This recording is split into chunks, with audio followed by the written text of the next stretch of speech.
Come for the Challenger A580 commentary, but stay for the Arc A770 revisit. It's going to be one of those reviews.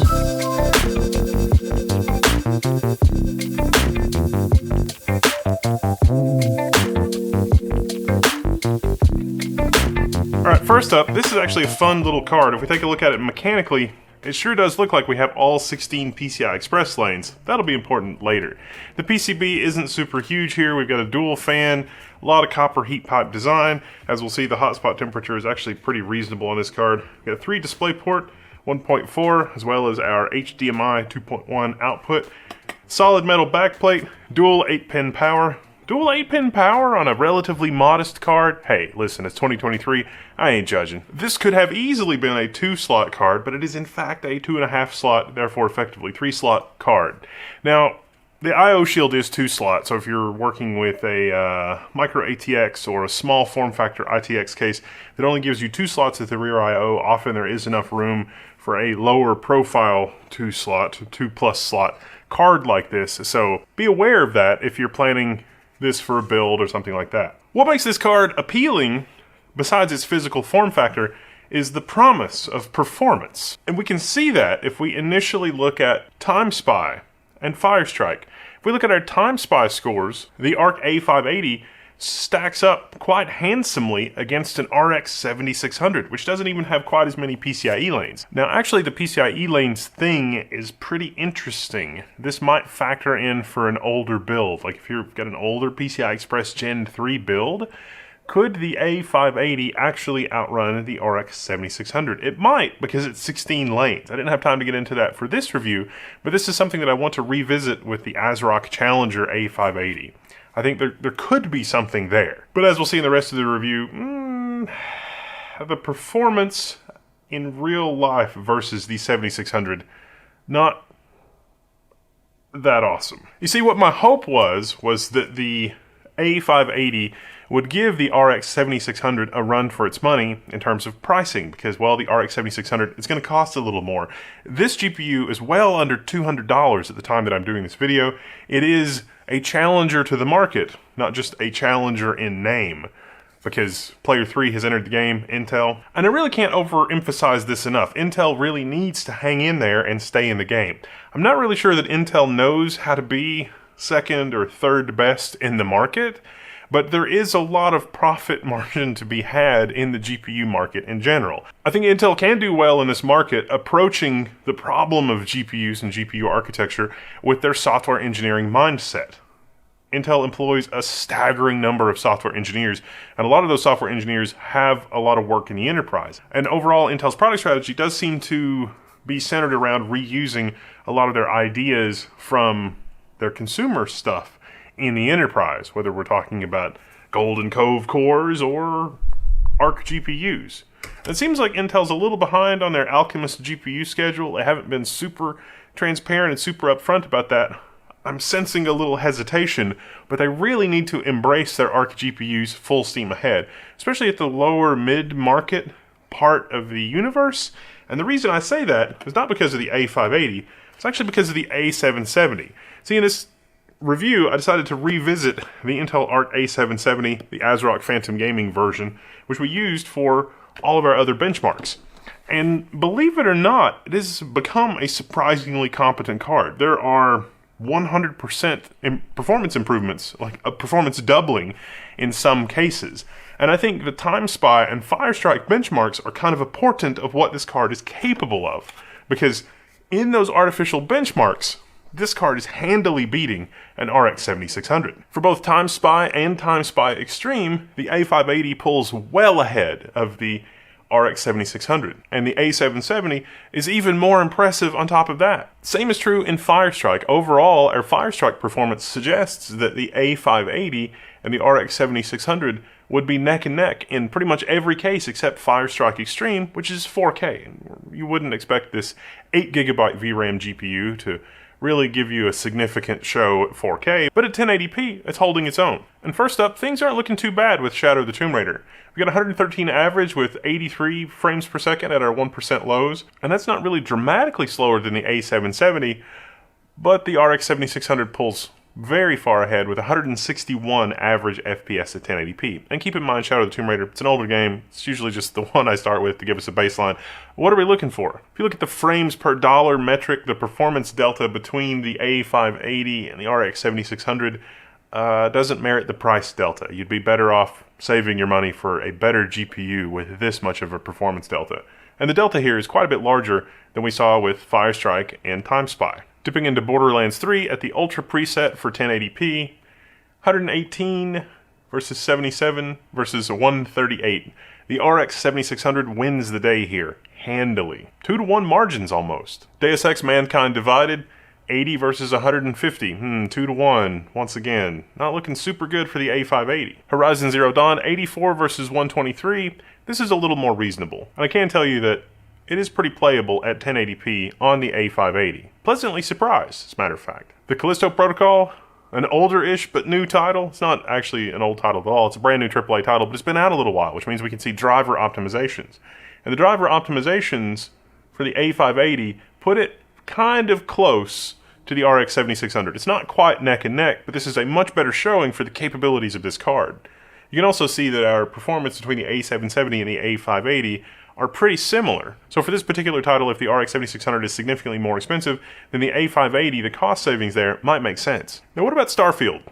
Starfield's about 18 FPS. There are some problems that have been pretty widely documented with the Arc A580. I was a little surprised to learn that as of testing this around October 15th, that there were still performance anomalies.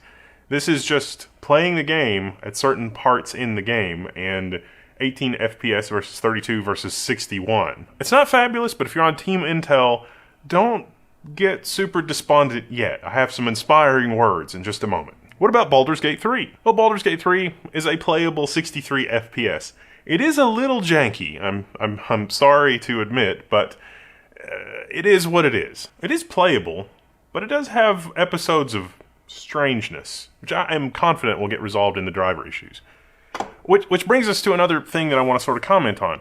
If you're on Team Intel, don't be despondent, don't give up. It's always darkest before the dawn, and this is by far not the darkest results that I've seen from the A580. The A580 and the A770 show tremendous promise. Intel has come farther, faster than any company that we have ever seen entering this market or working on GPUs. Like, it is remarkable how quickly those teams have come. I fear that Intel has already made internal changes that are going to disrupt the productivity and progress that we have seen from the Arc driver team. I hope that's not the case. The coming months and the next year will definitely tell. For buyers, I sort of understand. It's like, well, if we can count on the same level of performance improvement that we've seen with the A770, the A770 is a really good deal. It's actually probably changed the market. The Intel Arc GPUs serve to bring prices down of both AMD and NVIDIA GPUs. I get the feeling that Intel is not content to play that role, at least not yet. They want to take over the market. That makes sense. But they're going to have to be more disruptive and that much more tenacious if they actually do that. But I definitely do think this is a market where we need player 3. AMD has had their own fair share of embarrassments on the Radeon driver team, not the least of which is the Anti-Lag Plus banning kerfuffle, which should have been caught in testing. This signals to me that there are improvements that need to be made up and down the stack in terms of how AMD manages these kinds of things. I mean, clearly NVIDIA has it figured out because they are the juggernaut that they are, but NVIDIA, left to its own devices, is really not good for gamers either. So I think that AMD can learn from Intel in terms of what the Intel driver team is doing and how plucky and tenacious they are, or maybe it'll free up, corporate politics or corporate resources or things like that internally, because clearly AMD hardware has got the goods. But also more worryingly for AMD, if you look at Time Spy and you look at Firestrike Extreme, clearly Intel also has the goods from a hardware perspective in very quick order. And if they're able to sell this GPU at around 180-ish US dollars, that's definitely going to eat into the margins for AMD. So maybe AMD has to get even more creative. Now Intel's doing it with 16 PCIe lanes, whereas AMD is doing it with 8. Maybe they're already ahead of the curve in terms of margins, performance, and hoops that they have to jump through. I get the feeling that the ARC team is also even smaller than AMD's team. Maybe that's not true. Intel certainly has more software engineers under their employ than AMD, at least in 2023. Not necessarily a good thing, not necessarily a bad thing, because you got the inertia of all those developers, which may mean that you are not able to turn on a dime. Smaller teams are sometimes better than a larger team. I don't know what the future holds.